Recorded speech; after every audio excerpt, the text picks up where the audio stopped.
Hello guys! Ngayon ay nandito kami ulit sa aming mga tanim na kamoting kahoy o kaya ay balinghoy. Ayan, ipapakita ko sa inyo, alam nyo ba na itong kamoting kahoy ay namumulaklak. Ayan o, meron na siyang bulaklak. Yan, eto pa. Yan o, yan. At meron din siyang bunga. Ayan, ang cute. Yan ang kanyang bunga. Okay, tapos dalawang uri ito ang itinanim namin. Ito yung tinatawag na binuboy. At yung isa, tingnan nyo yung flowers. Ito kulay pink. Ayan o, ito yung mantikilya, yung kulay orange.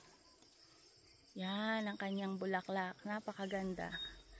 So, kapag namumulaklak na itong kamoting kahoy, ibig sabihin yan ay matured na.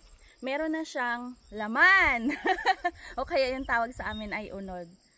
So, ayun lang po. Salamat!